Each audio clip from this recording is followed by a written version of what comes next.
Welcome back to ECE 501B. Homework number 3 is due in a week. That's a different day than normal, but we have an exam a week from Wednesday. So I want you to be ready for that, but you won't have a lot of time for homework number 3 solutions. I apologize, we still don't have a grader for this class yet assigned or capable of assuming that role just yet. So hopefully you can, based on what you've turned in and comparison of that with what's available on the website, you can sort of correct or adjust your thinking or your understanding in the material. But there is review material for exam number 1 on the website. Today what I want to do is continue with chapter 3. Last time we finished up with the fundamental theorem of linear maps, Theorem 322. We ran out of time to cover the corollaries, so we'll quickly try to go through those corollaries. And it's really what happens when this linear map is applied to vector spaces that differ in dimension. And corollary 23 says, what if you're going from a large vector space to a small vector space? That's what this large to small means with the T map between them. That immediately tells you that that map is non-injective. That's corollary 323. Corollary 324 is the opposite of that.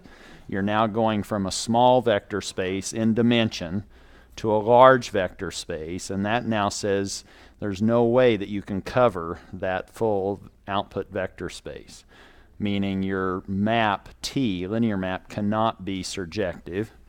Then we will look at the matrix representation of a linear map. So far we've just been talking in general with these T's operating on something, and those are then linear maps. We'll turn those into a matrix representation. We'll look at an example, then depending on time, which we may run out of, or I may just suggest that we've run out of time, is I hope you understand the matrix operations: addition, subtraction, scalar multiplication, matrix vector product, etc.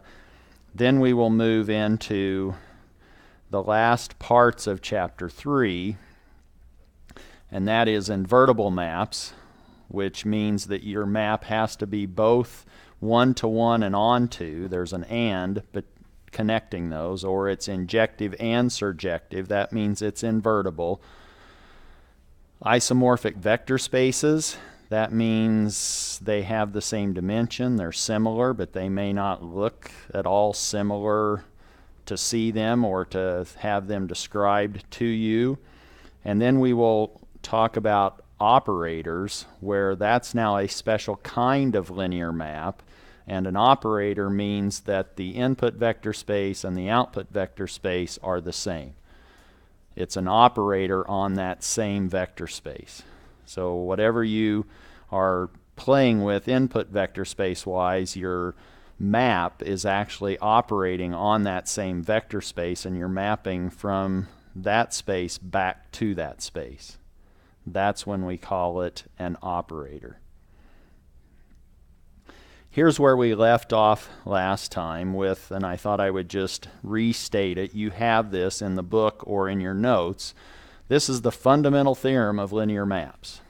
And it says if you're given a finite dimensional vector space V, and we may start abbreviating that FDVS, and a linear map T that maps between that finite dimensional vector space V and the output vector space W, then the range where you can get to in the output vector space is a finite dimensional subspace of the output vector space W. And really it gives us a way to compare dimensionally these different subspaces in the input vector space and the output vector space. In particular, it says that the dimension of the domain the input vector space, that's equal to a subspace's dimension in that vector space, where that subspace is the null space of T. That subspace lives in the input vector space, plus the dimension of the range of that linear map T, and that's dimension of range of T, and that's the subspace of the output vector space W. That theorem you can use to actually help you prove or understand relationships with linear maps. And in particular, it leads to some interesting corollaries, and that's where I want to start, but I'm really sort of greasing the skids, meaning I already have a lot of it already written, and I'm wanting to breeze through this. And so this one is labeled, a map to a smaller dimensional space is not injective. And what it means then is a map to a smaller, that means it's starting with a bigger. So this is a map from a larger vector space to a smaller dimensional vector space. That guarantees that that linear map is not injective. And when a map is not injective, that means we have a non-trivial null space. So what that says, Corollary 323, is no linear map from a finite dimensional vector space to a smaller finite dimensional vector space, and those larger and smaller are referring to the dimension of those vector spaces, can be injective. So there's no way that a map connecting those two vector spaces can be injective. And sometimes it's helpful to have a matrix representation or a mental image of what that means. Although we don't always want to get locked in to a matrix representation, but sometimes it's nice to just say, oh, I have a large input vector space. That means I have a lot of columns, and I have fewer output, or my dimension of the output vector space is smaller. That means I have fewer rows than I have columns in this matrix. Or my matrix now is short and wide. That's what I'm trying to mean by that illustration. Your M is much wider than it is tall. Or you have fewer vectors in the output space is another way of thinking of it. And we could even draw our favorite, well, I don't want to do that in red. You'll think it's wrong. So let me do it in a different color. Don't want you to think it's wrong right off the bat. So now here is our input vector space. That one's big. And then we have a smaller input vector space. And so this is V, here's W. There's our T that maps to those, and here the dimension of our output vector space W is small. And really what that means is that there's some subspace within V, the null space, that maps into the same vector. Well, it maps into the zero vector, and that allows then, if you pull in linear combinations from that null space with other vectors in V, you can have the same vector created from multiple vectors in your input vector space. So here your dimension of V is big.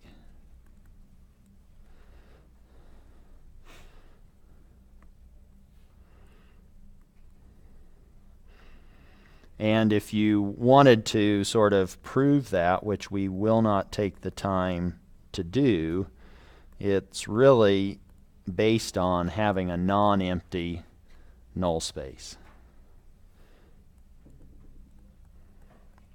or a non-trivial null space associated with that map T. And that just means that you can have many, many vectors mapping to the same point in your output vector space. And consequently, the map is not injective. Here's the other corollary that falls from those, or the fundamental theorem of linear maps. It's corollary 324, which is just the reverse of what we talked about. Here, a map to a larger dimensional space is not injective. I'm sorry, not surjective. Thank you. Keep me awake. You've got me under a different lighting condition, so who knows what's going to happen now with this more tranquil. In the other classroom that I teach in, there's various settings on the lighting, and the classes found that reflection and meditation is the setting they prefer to listen to me in.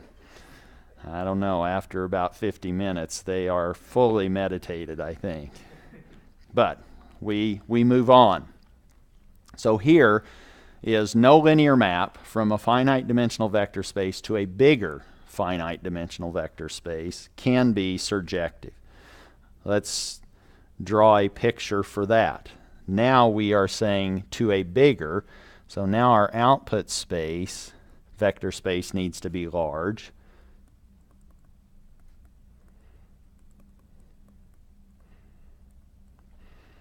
And here's W, and then our input vector space, V, is small.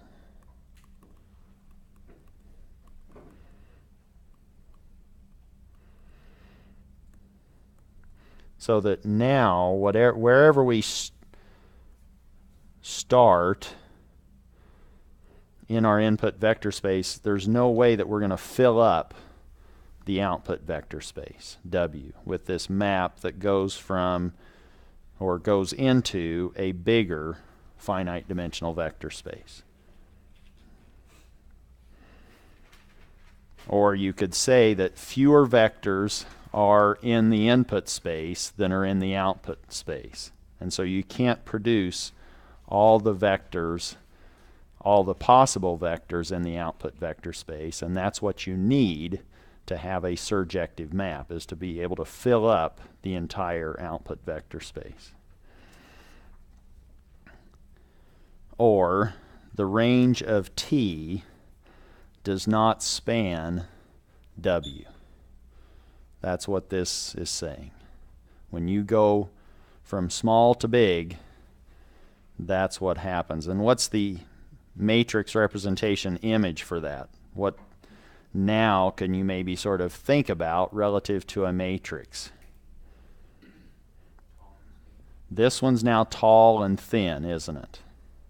The other one was short and wide. This one now, the input vector space is small relative to the output vector space. So here we have a thin matrix, let's say M, and it's bigger in the vertical direction, or relative to the rows. It has more rows than we have columns. Could it be tall and wide? It could be tall and wide, but what do we need? We need it to be taller than it is wide. We said we're going into a bigger output vector space. So it could be wide, but it can't be as wide as it is tall. And this one, for maybe a mental image, you could think of, oh, how do I, or what happens if I map from the XY plane into a three-dimensional space? Where can I get to? Because there you're going from a smaller to a bigger. Can you fill that entire three-dimensional space from the points in the XY plane? Pardon? You're changing dimensions with these. We're saying that we are now, with both corollaries, it just, in the second one, we're going small to big, and in the first corollary that we talked about today, we were going from big to small. So now with that, let's move into the next part of what I wanted to talk about today, and that is a matrix representation of these linear maps.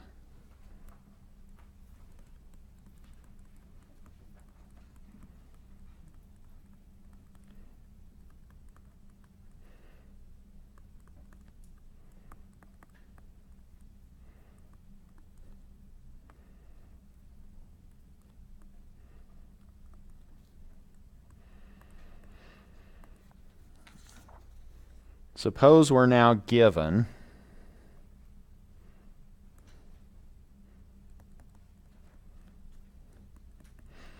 a linear map T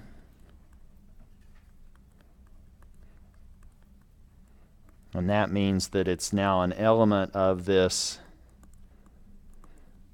space of linear maps that take V into W. And now let's create some basis vectors in each of those two vector spaces. We have an input vector space and we have an output vector space. Given a linear map T and a basis, let's start with the input vector space. Let's call that V1, V2, and we'll go up to little n of those, Nevada, on our input vector space V. And let's say we have a basis on our output vector space made up of little w's, W1, W2, and it's different just to keep things as general as possible. Let's say that's M dimensional or Michigan in size on the output vector space W. Now what we want to do is see if we can create a matrix that associates or takes us from the input vector space using a basis of V's to an output vector space using a basis of W's. So the action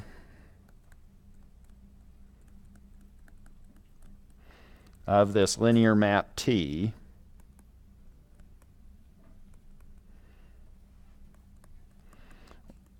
on the, let's say, the jth basis vector V sub j,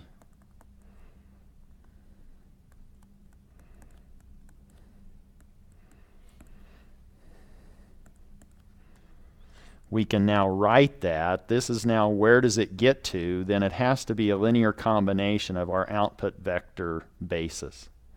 So now the action of the map on the jth basis vector V sub j can be written as follows.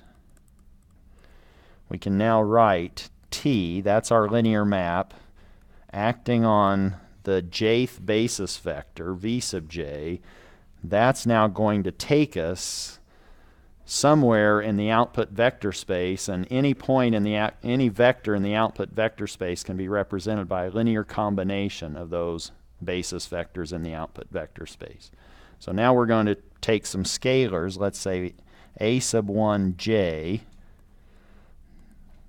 scaling the first basis vector. Let's say a sub 2j, scaling the second basis vector, and so on until a sub 2, whoops. How many did we say we had? Michigan of those. So we have a sub mj scaling W sub m. And now I think you can see what this is going to help us do relative to a matrix. This is where we get to in the output vector space, and now we have scaling factors that scale our output vector basis vectors. So these coefficients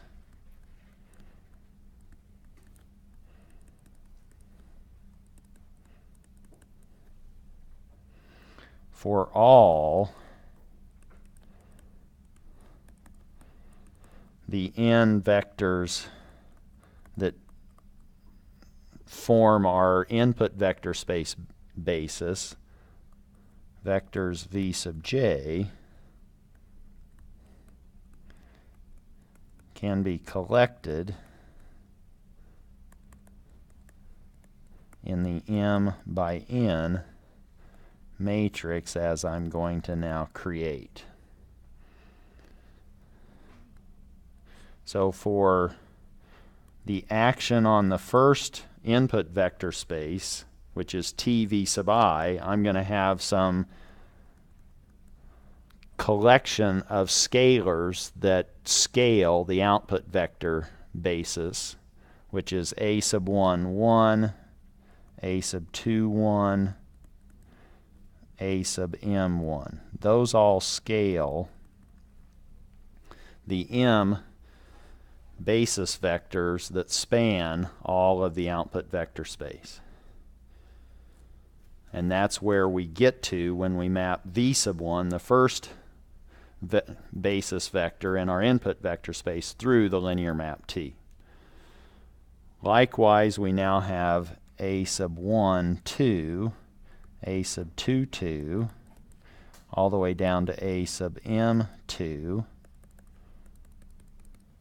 And that's now acting on t v sub j, or v sub 2. And we can keep going with that. If we had the jth, which we've already done,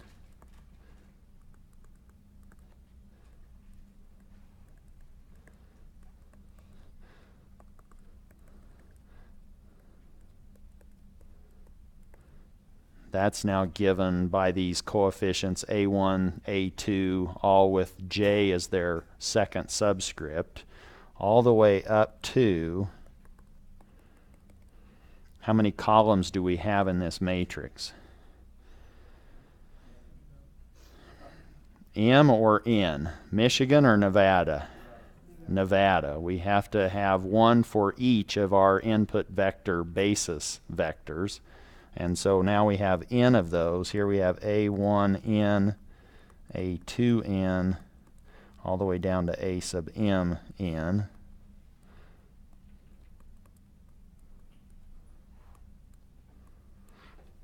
And now we have this matrix representation of the linear map T when we have a specific set of basis vectors identified for the input vector space, which are the V's, and the output vector space, which we said were the W's. Let's look at an example. Question? Which? I am. I apologize. I am kind of getting anxious because I feel like I'm falling behind in terms of material, but people watch this on triple speed anyway, so unfortunately you don't have that flexibility here in the classroom, but hopefully now the speed with which we're going in here is somewhat amenable to your thinking. Is that what you needed? All right, so now that we have this description of how we're forming a matrix or representation of a matrix, let's look at a particular example. Suppose that we have a linear operator going from R3 to R2. And what can you tell me immediately about that operator based on the corollaries that we just talked about? Now we have to remember that here's our input vector space and there's the output vector space. So now we're going from big to small. This is non-injective, isn't it? We're going from big, so now we have a short-wide matrix, or we should have. Let's see if that's what we end up with using the strategy that we just had. And suppose that somebody says, oh, given these three variables, independent variables, these are coming from R3, let's now map that into R2 using the following linear relationship, 2x minus y plus 3z. That's the first coordinate. And then our second coordinate is 7x plus 5y minus 6z. So there is our linear map. We're taking a 3 vector into a 2 vector. And the first thing we need to do before we even create a matrix is to decide what are the basis vectors for the input vector space and the basis vectors for the output vector space. And I'm going to, right now, in this first example, default to the standard basis, which is in R3, it's X, Y, and Z. Those are the 3 directions, and those are the standard basis. In R2, it's X and Y. And that's consistent with how I've labeled this. But then later today, we'll start playing with that, and you'll see that the matrix representation can look quite different, even though we're actually moving from the same point to an addition, moving from one point to another, and the linear map to go from one point to the other looks different depending on the basis vectors that we use. Hopefully that will become clear as we move on. But here, let's say that we have basis for the domain, which is the input vector space. And when it's obvious in quotes, from the context, typically we just assume the standard basis for the input vector space and the output vector space. But here I'm trying to be as explicit or formal as possible. Let's say now that V1 is X in direction, V2 is now consistent with Y directionally, and V sub 3 is the direction in the Z space. And likewise, we're going to assume the standard basis for the codomain, which is the basis for the output vector space.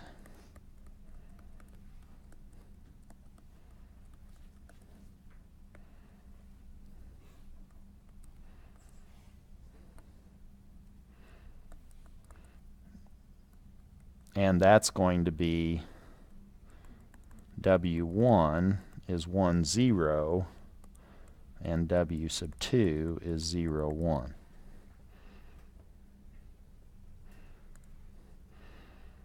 And these two are actually, these bases, we have 2 sets of basis vectors, are the standard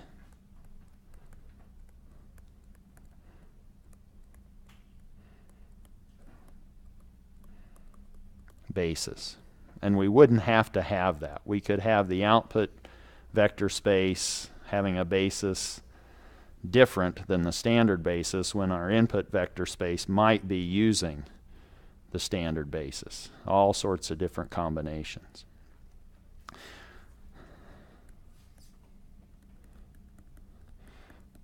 What's the action of t when it's applied to that first basis vector? Or what is tv1? And now we're saying, what does this look like in terms of scalars that form or that scale our output vectors? The basis vectors from our output vector space. Meaning, we have v1. That now gets mapped through this linear operator. What's t of v1? Now you need to go up and simply plug in 1 for x and 0 for y and 0 for z. And what do we end up with? 2, 7. So now this action by this linear map takes us to the vector 2, 7 in our output vector space. But we want to now write that in terms of our basis vectors that we've used or selected for the output vector space. And it gets a little bit, what in the world? It looks silly now because we're using the standard basis, but it makes sense when you make those basis vectors different in terms of having to keep track of these scalars. Here it seems obvious. What do we have? we have 2 times 1, 0, plus 7 times 0, 1. Or this is now 2 times W1 plus 7 times W2. Or we could view that as, now if we say, oh, here's my vector W1 and here's my vector W2. Now I'm writing them as column vectors, where W1 is 1, 0, 1 on top of 0, and W2 is 0, 1.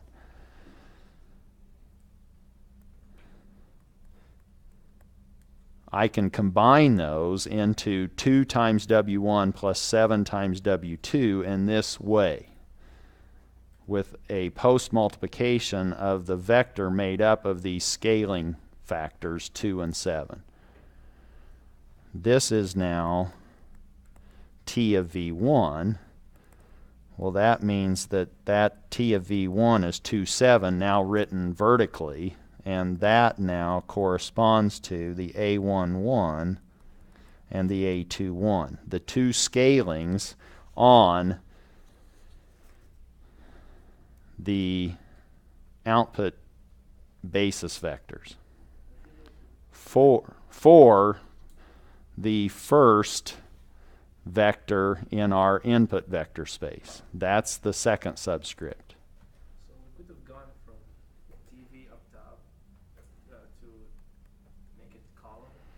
Yes, so we could have started with writing it with columns, but the book seems to put everything in a row, probably to typeset it easier. And so now we have things typically written in a row or in just in parentheses. But you can put them all in columns to maybe think about them a little bit better. But this 2, 7 is now the first column of our matrix representation.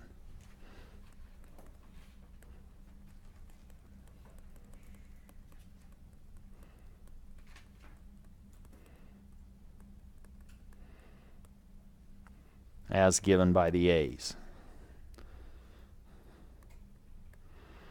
What's the next one? Now we want to see the action of that linear map applied to the second basis vector in our input vector space, T v sub 2. And we can do the same, perform the same steps on now v sub 2. And what is T v sub 2? That's going to be a 2 vector.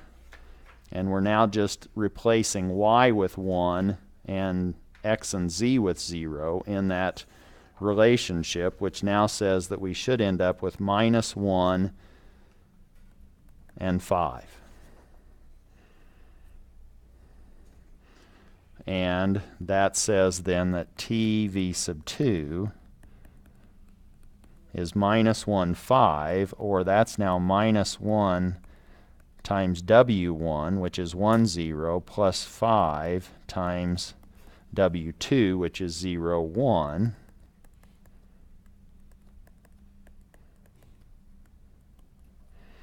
And now to sort of put it into the matrix representation, now we stack them up in columns.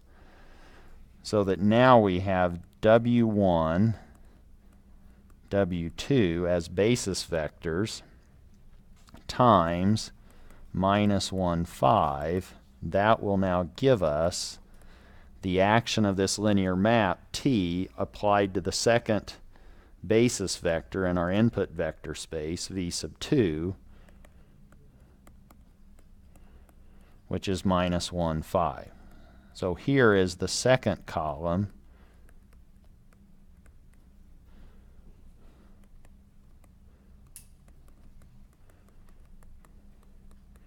in the matrix representation, which is now this A12 and A22.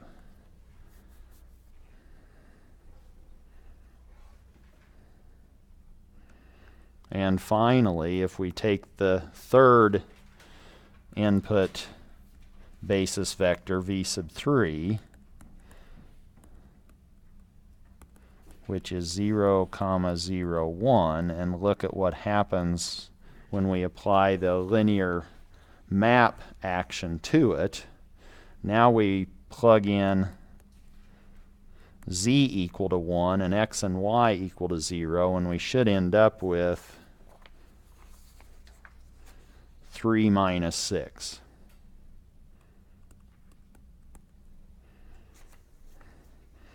Or this is now 3 times 1 comma 0 plus a minus 6. Or this is now 3 scaling w1 and minus 6 scaling w sub 2. Again, if we stack those up, here's w1 as a column, w2 as a column. We scale those by 3 and minus 6 to find our third row, or our third column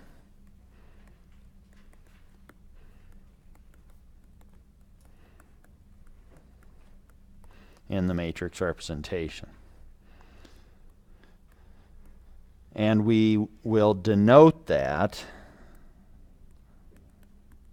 by the script m on this linear map T. Or we now plug in the action of T on V1, which was 2, 7. This is now TV1. TV2 was minus 1, 5. And T sub 3 is still on the screen. That's 3 minus 6.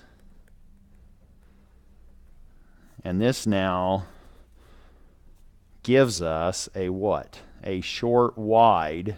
Obviously, they're not that much different.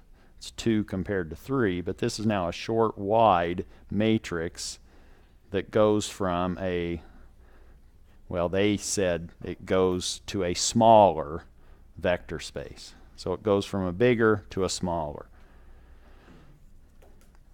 Let's now look at, are there questions on that? So now we're mapped, you give me a point in the input vector space, and it has to be described in terms of these basis vectors, v1, v2, v3. Don't give me some other unless I have the chance to create the new matrix representation for that. But right now I'm assuming for this matrix it has to be that, and you might see us writing that if it's not clear. We may write that as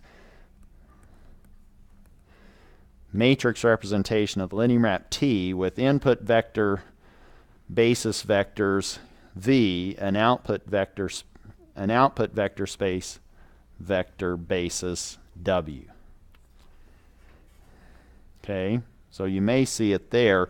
If it's typically the standard basis, we suppress those second two arguments and we just say script m of T. Let's now look at what this looks like when we do start playing with different basis vectors for the input vector space and the output vector space.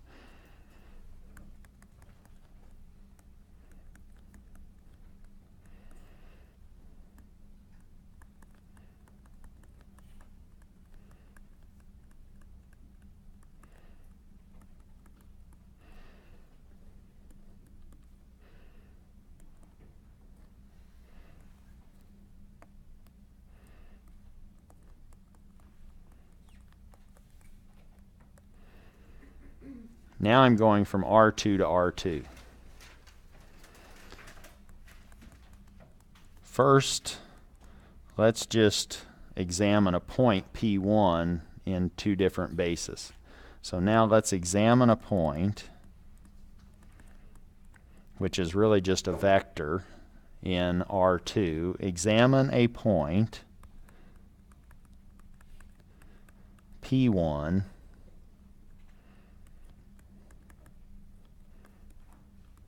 using two different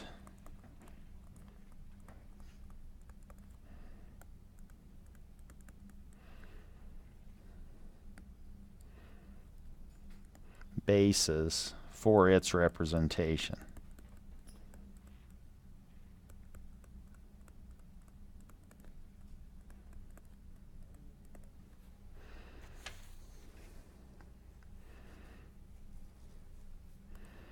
Suppose now that I say, okay, here is vector v1 and here is vector v sub 2. And they're going to form one set of basis vectors in R2. R2 is now the xy plane. I'm not sure what colors to use. Let me say this is now v1 and there's v2. And let's now say that we're concerned with describing this point p sub 1 relative to those basis vectors. But we also want to pick different basis vectors because we want to use two sets of basis vectors to represent that same point. So we should get to that same point by using the two different sets. And the next set that we're going to use will be rotated counterclockwise and stretched. Or let me see if I can sketch these.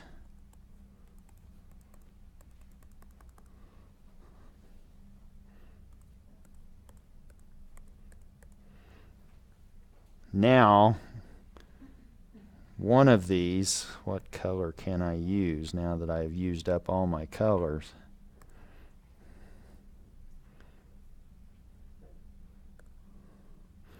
I have all sorts of colors, but who knows which one I'm going to pick.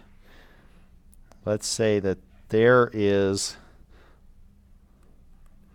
V1 bar. And which way, let me call this next one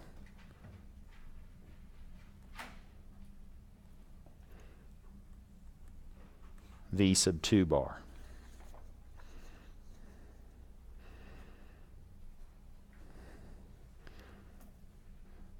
And what I want to do now is try to write P1 in terms of those two sets of basis vectors. So the basis vectors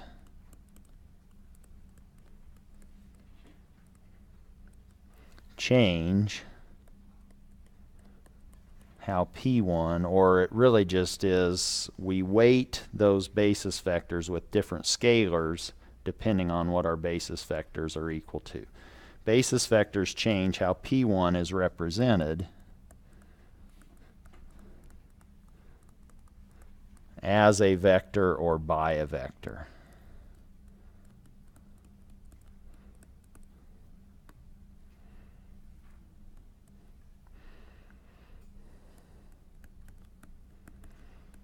Let's let V be V1 comma V2. That's one set of basis vectors, and this one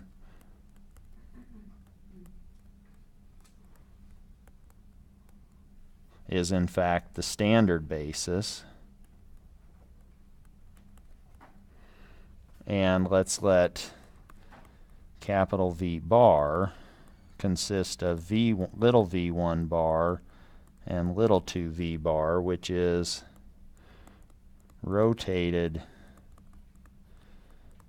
counterclockwise, and actually these are a little longer, they're stretched.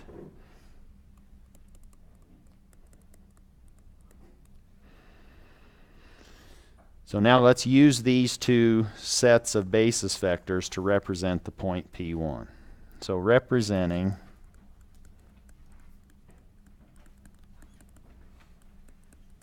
P1 in terms of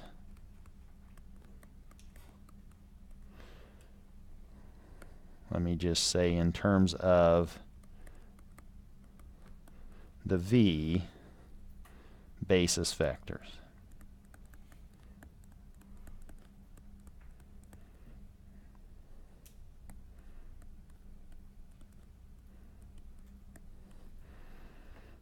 And P now I'm representing as scalars A1, A2.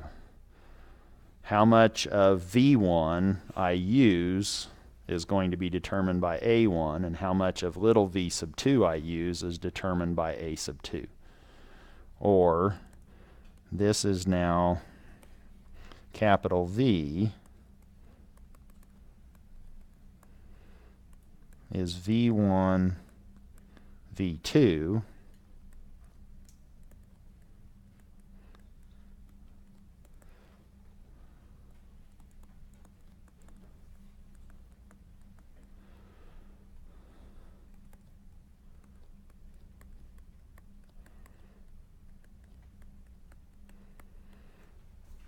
and what do I need that to be in order to give me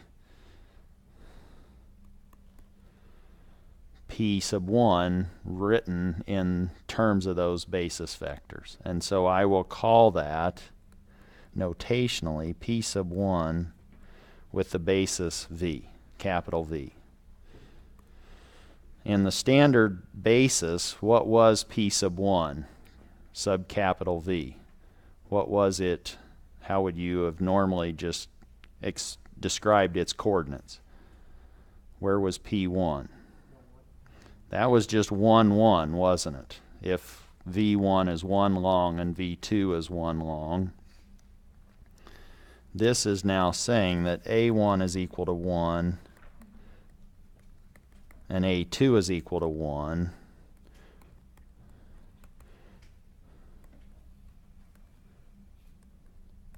And there's now the point, or the vector, P1 in R2, written in the standard basis, is just the vector 1, 1. Now let's write or represent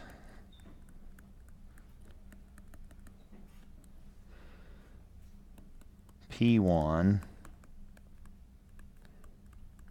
in terms of the capital V bar basis vectors.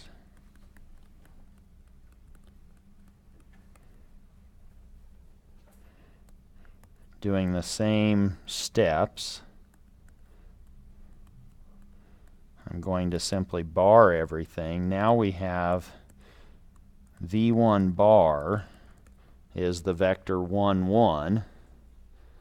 That was the purple vector, and V sub 2 bar was our second purple vector, and that was in the x direction minus 1, in the y direction 1. That's now minus 1, 1. And we want to now know how much of each of those do we combine using the A bars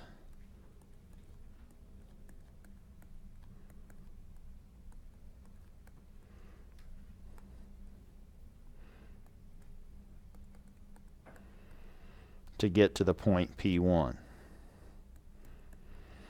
So how much of V1 bar do we use, and how much of V2 bar do we use to get to P sub 1? And this picture tells us.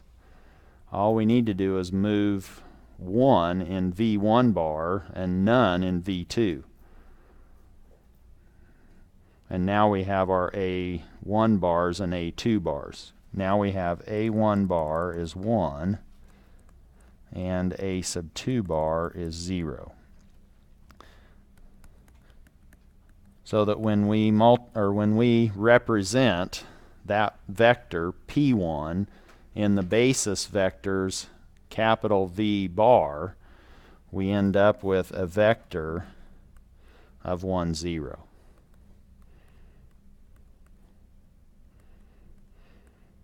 And hopefully now it's clear that if somebody gives you a vector, you need to say, okay, what basis are we using relative to this vector? Because now we've represented exactly the same point in space with 1, 1 and 1, 0. But that only makes sense if we say, oh, what are we using relative to those vectors that are representing that point? So now that's the first step. We've now shown that we can represent one point in the xy plane with two different vectors that mean the same thing. So now 1, 1 gets you exactly to the same place as 1, 0. Yes? So what's the B1 V bar? Pardon? What's the B1 V bar? This is like the vector, or Where are you getting a B? What am I missing? is that a B? Oh, this is a P sub 1 with, what does that look like? I was thinking that looked like a capital V bar. But maybe it looks like something else. I don't know. I just rewrote the same thing, but now it looks completely different, I hope. It's now P sub 1 capital V bar. That's the same notation, I hope, that I had here. P1, that point in space, but now using a different basis, capital V. The second one was with capital V bar as our basis.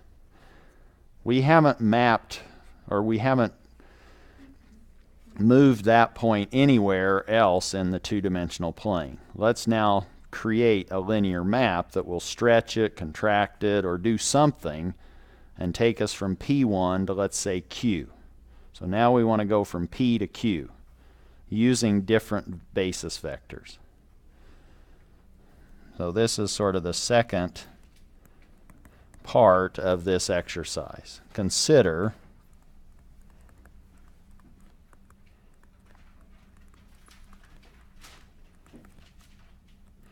the following linear map. Suppose now that we have T, and now X and Y are really the X direction and the Y direction. And suppose now that we want this linear map taking X coordinate and Y coordinate to 2X minus 1/2 Y and X plus 2Y.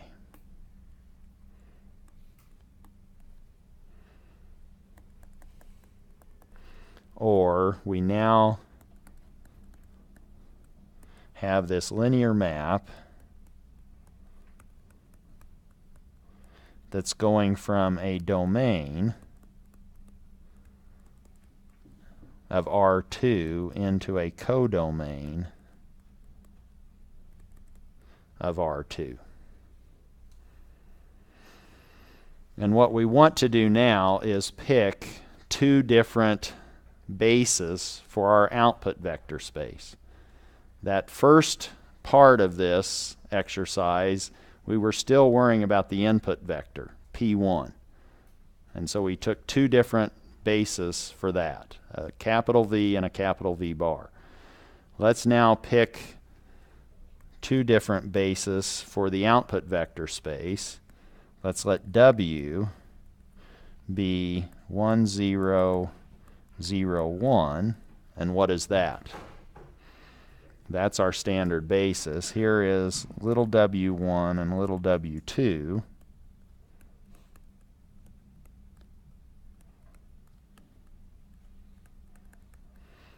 And let's now let w bar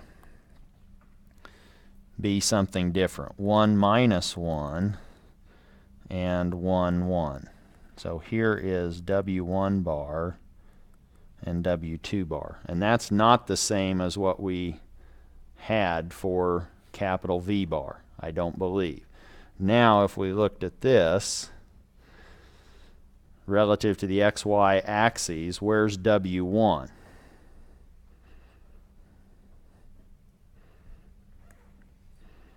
It's 1 over and 1 down, is it not?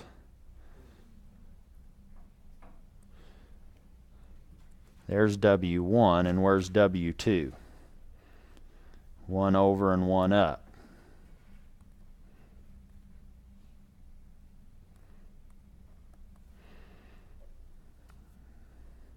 And that's our output vector basis, or our basis for our output vector space. And what we want to do now is look at what this linear map looks like. Thank you. So this is W1 bar and W2 bar. And now I've made them blue, so you can go back and make those bars red if you want, but I'm tired of switching back and forth. But thank you for that correction. So now are we a little bit better? Those were obviously not the standard basis, so they had to be something else. They were red. Come on. So they're now, well, they were blue before. So I'm going to be black and blue by the end of this lecture. This is W1 bar and W2 bar. Okay? What color are we? Good. We're not red. So now what does T, the linear map, what does T look like as a matrix for these two situations? So what does T look like as a matrix for the first case, where our domain has a basis V and our codomain, please make sure that I'm, see, this lighting is messing me up, isn't it? If I start snoring, you can leave, I guess. We're done. So here our codomain is W. And we want to now take this linear map, T, and find it as a matrix representation. And typically, I guess, the book will do something maybe with square brackets for that. So this now, if we wanted to, say this is now T with a basis capital V for the input vector space and a basis W for the output vector space. That's the first scenario for a matrix representation. And the second one, B, is now going to say, oh, our domain is now V bar. This is this counterclockwise rotation with stretching. That's the V bar for the input vector space. And the codomain is W bar. And that's even different. That's clockwise rotation with a stretch. But we want to know, what does this look like? What's this T when we have the matrix representation of T, V bar, W bar? So let's look at the first case.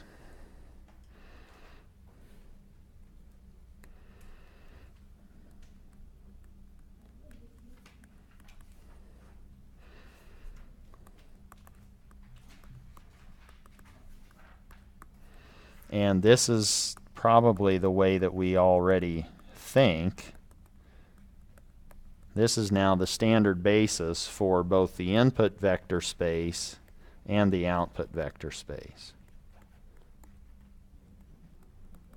But we'll try to do this in detail so you can follow along for the second scenario, because we may not get to case B.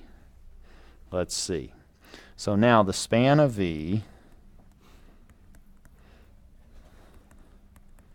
if it's a basis, it better be all of R2, and it is, because it now spans 1, 0, and 0, 1, and the span of W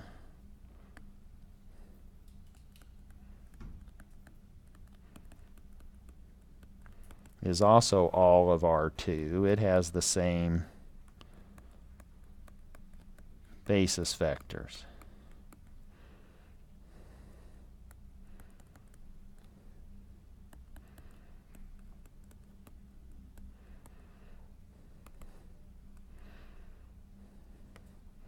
And now we want to map through this linear map, which is 2x minus 1/2 y and x plus 2y.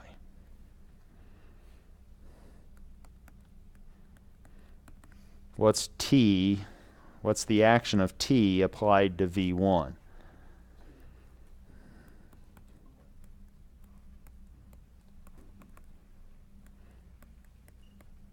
That's 2, 1, and that's our first column in our matrix representation of this linear map. This is now A1, 1, 0, plus, that's A1, 1, A2, 1, 0, 1.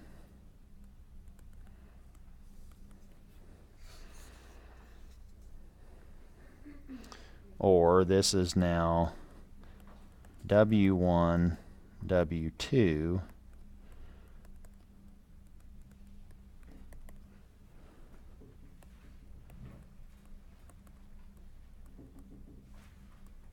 and this looks like it's doing a lot of something for nothing, but it will be important when we start having to actually solve these when W is something other, or V is something other than the identity matrix.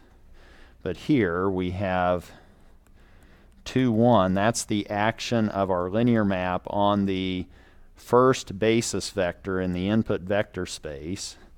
That's now W times A1, 1, A2, 1. So this looks trivial now because that W, capital W, is the identity matrix. This is now A1, 1 and A2, 1. What does this 1 represent? Or, well, we have many different indices playing here, and what are the meanings of these? It's kind of nice to keep track of those. What's the first one tell us in the A11 subscript? What basis vector is that corresponding to?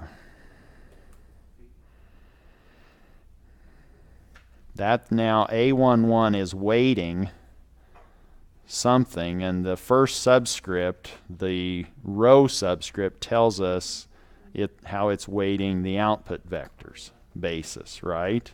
So this 1 says this is the first basis vector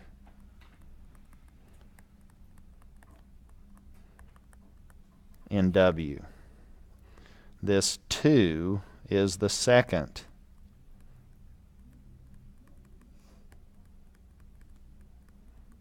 basis vector in W, and this red is the first. That's how the linear map, the action of the linear map on the first basis vector in V, isn't it? So this is the first basis vector in V, and that's now 2, 1. So that's the first column of our matrix representation of T. Let's look at the second column, or what it will be. That's the action of the linear map T on the second basis vector in our input vector space. So this is now T applied to 0, 1. That now gives us minus 1/2 and 2. And that's now A1, 2, W1 plus A2, 2, W2. Or this is now W1, W2 scaled by A1, 2, A2, 2.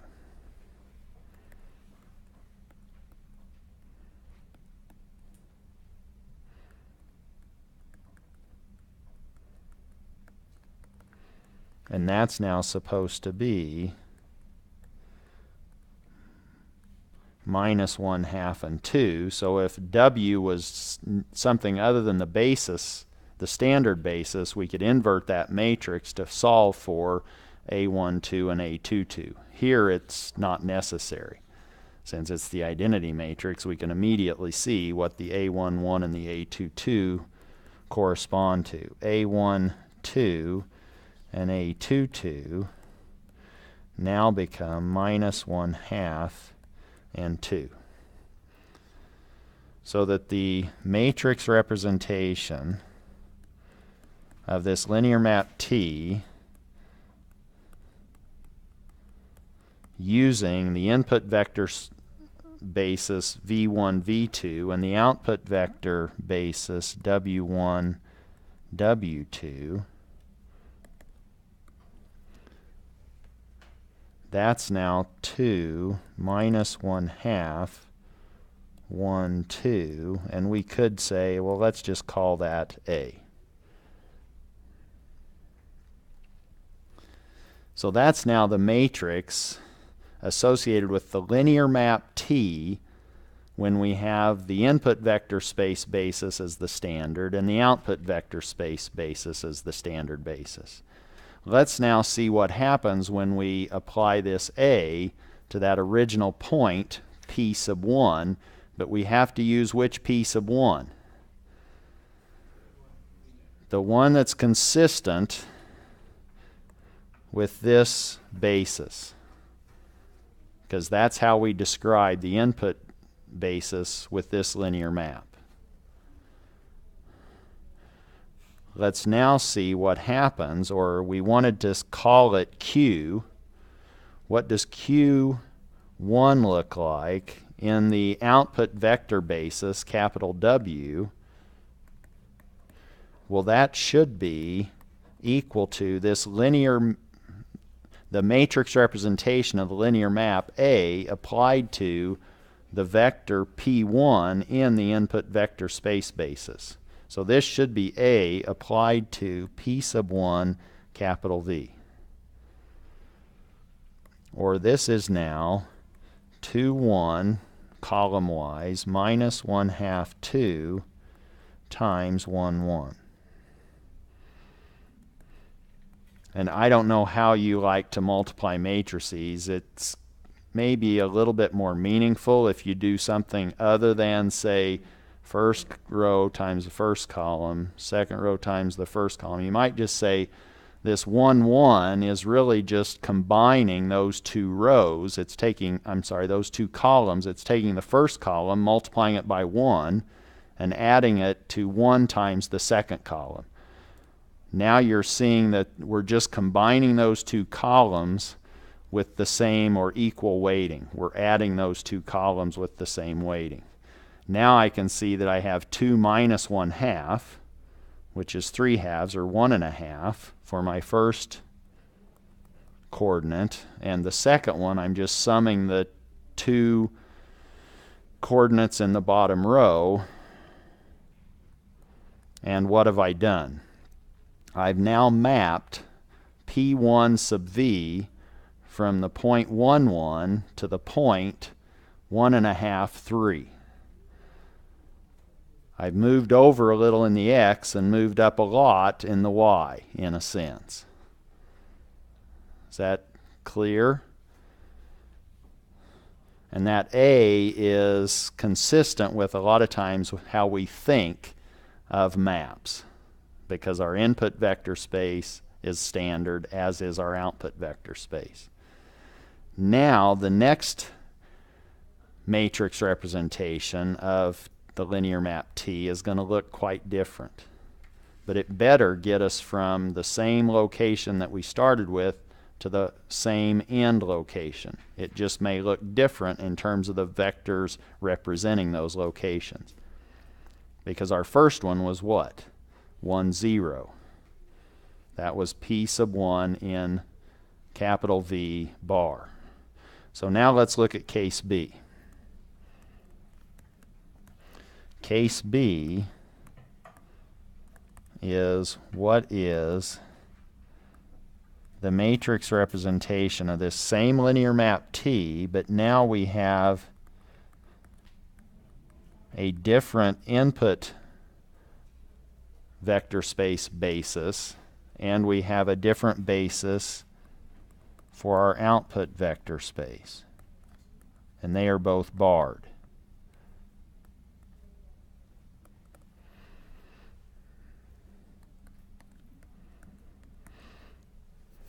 Now, what's the action of this linear map when it's applied to v sub 1 bar? And v sub 1 bar was 1, 1 relative to xy. And that now we replace x and y with 1 and 1 in our linear map T. And that now becomes 2 times x minus 1/2 times y, and x plus 2 times y. Or this now becomes 3/2 and 3. That's what the linear map looks like when we take it from, but now we have to represent that in terms of W1 bar and W2 bar. This is kind of still in the XY frame, yes. So is that a coincidence that that is equal to what we said Q1W is? Yes, so that's a coincidence in a sense. Okay, yes. So now let's see what the question was, is that a coincidence that that's exactly what we ended up with when we mapped P1 through the A matrix? And it is a coincidence. So now, and it's basically a coincidence of how this problem was built or constructed. So now we want A11, which takes W1, which is 1 minus 1, and A21 that takes W2, which is 1, 1. Here's W1 bar, W2 bar. So this is now, we want to find the scaling on W1 bar and W2 bar that will get us 3/2 and 3.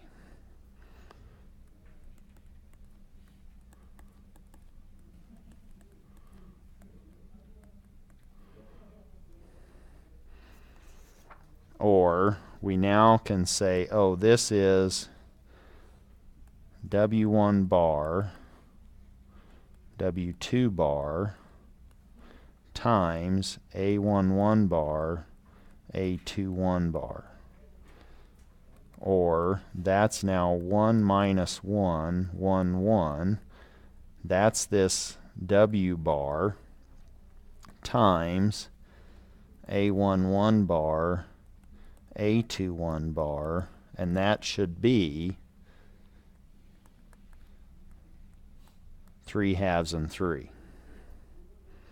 And that's not trivial to find A11 bar, A21 bar, is it? I mean, maybe it is for you, but it's not really for me, not after being in this low light setting for over an hour. Right? If you're at home, you can turn on all the lights you want or turn them all off. It's however best you listen and learn. But this is now 2 equations and 2 unknowns, and you can solve this however you want. I'm not going to take the time to go through that solution. I'll let you do that tonight. So now what you will end up with is solving that. You will find that A11 bar, A21 bar is minus 3/4 and 9/4. And that's the first column in our matrix representation of this linear map T, with V bar as the input vector space basis and W bar as the output vector space basis. You can do the same thing to find A12 and A22, both barred, and that will actually be minus 7/4 and minus 3/4. So that now this matrix,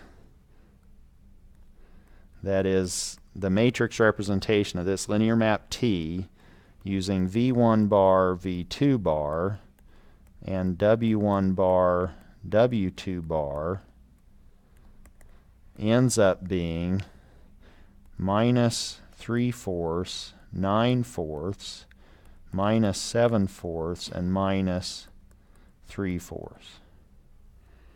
And that is, using similar notation, that would be our A bar. That's the matrix representation of that. And now what you want to do is check what happens when you take P sub 1 subscript V bar through A bar. You better obtain Q1 W bar. The same location, not the same vector, that we had to represent that Q1 point in the standard basis. So check that. Maybe I will fill this in after class, but you might want to draw these basis vectors in W bar and see how you stretch and contract and get from P1 to Q1 in this new set of basis.